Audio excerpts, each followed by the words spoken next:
Hey, what is going on, ladies and gentlemen? How are you guys doing here? Welcome back to another football recap video. So, here's my recap of the Barca and the Levante game. So, what can I say tonight about Barca's performance? Tonight, Barca, they gave off a stellar performance, if you ask me, a really good one. And I hope that ANSU Fati's return is going to spark a momentum shift for Barca because, I mean, you know, ANSU Fati, he's been out for the last, year now? Yeah, I think it was like a year or a year and a half because of injury. And what a way for ANSU Fati to make a comeback. I mean, he really stepped his game up because given that Barcelona, they've been struggling these past couple of games.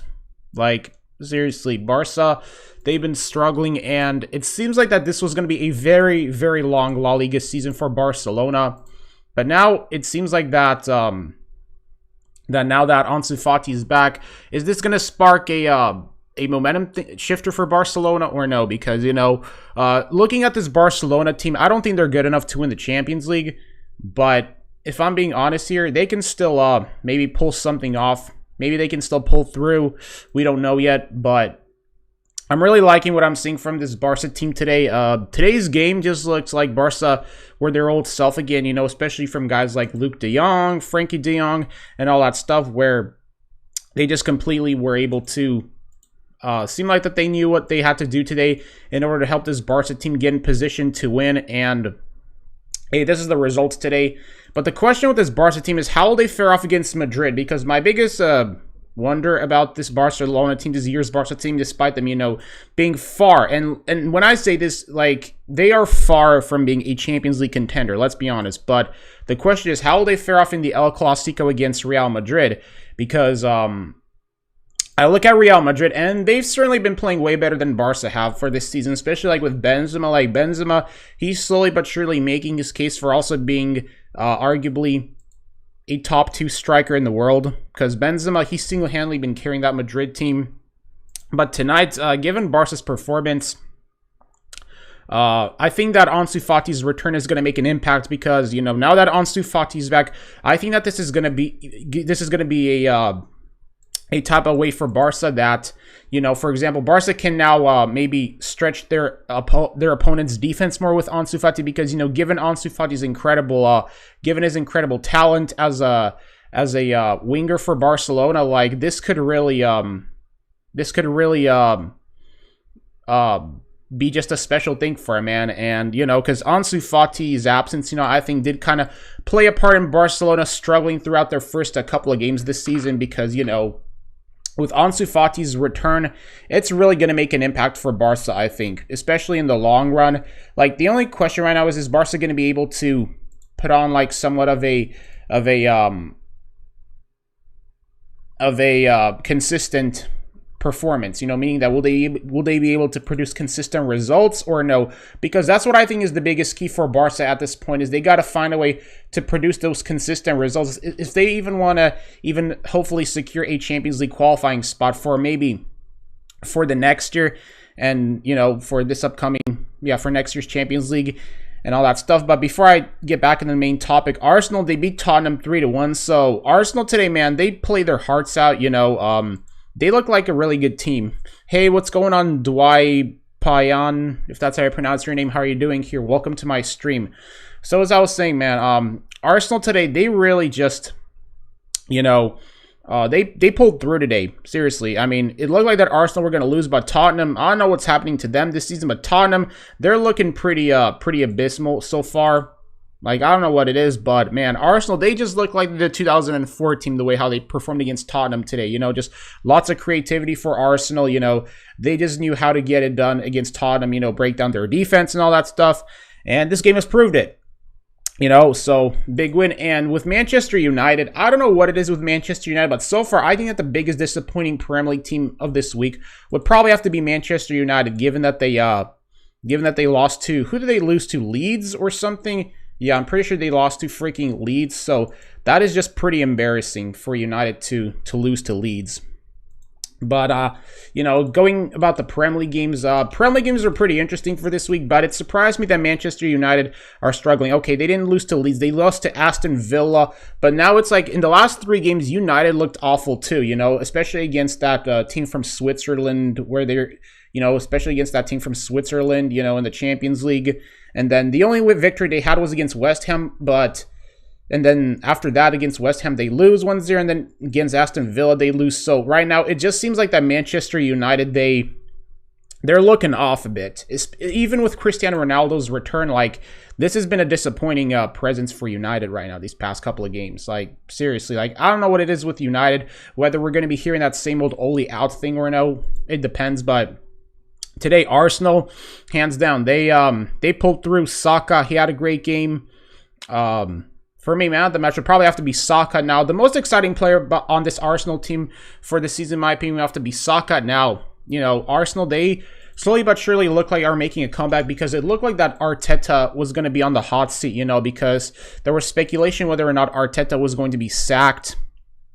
But, you know, given from that time, Arsenal, them losing to Manchester City 5-0, they've recently been going on a pretty impressive run in these last 3 games. You know, their win against Norwich, against Burnley, against AFC Wimbledon, and now against Tottenham, against their arch rivals. And because I can definitely imagine that Tottenham or Arsenal's are probably the more massive, larger rivals compared to Chelsea, because I know that Arsenal and Chelsea, the rivalry is big too, but I think that the Tottenham-Arsenal rivalry is the biggest derby in London. But Memphis Depay today, he had another great game for Barca too with that penalty as well. He scored it from the spot to help put Barca up. And then, you know, and now Barca just cruised to a comfortable win today, especially from Luke de Jong. Like, yeah, isn't he playing for Barca? I think that Luke de Jong is playing for Barcelona right now. Yeah, he's playing for the club, and he looked good today too. Luke de Jong had a pretty decent game for Barca, I'd have to say, and all that stuff. But yeah, this Barca team, they looked impressive today, but the question is, will they be able to be consistent? Will they be able to maintain some form of consistency or no? Because I think the biggest thing that's going to be able to take away whether or not Barca are really that team is if they're going to produce consistent results. So, you know, that's what I think is going to have to, that's what I think Barca are going to have to show for themselves as the season progresses. Now, in other news, Samir Nasri, he has announced his retirement from football and all that stuff. But, hey, speaking of this Barca team, Koeman, he got his tactics right today. But the question is, will Koeman be able to get his tactics right for the rest of the games or no?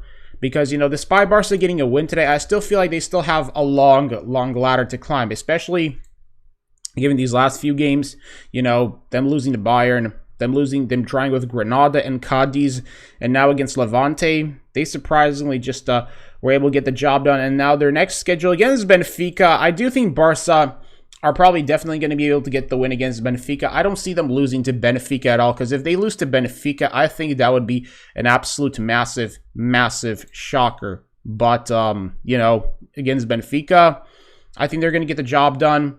So, that's that.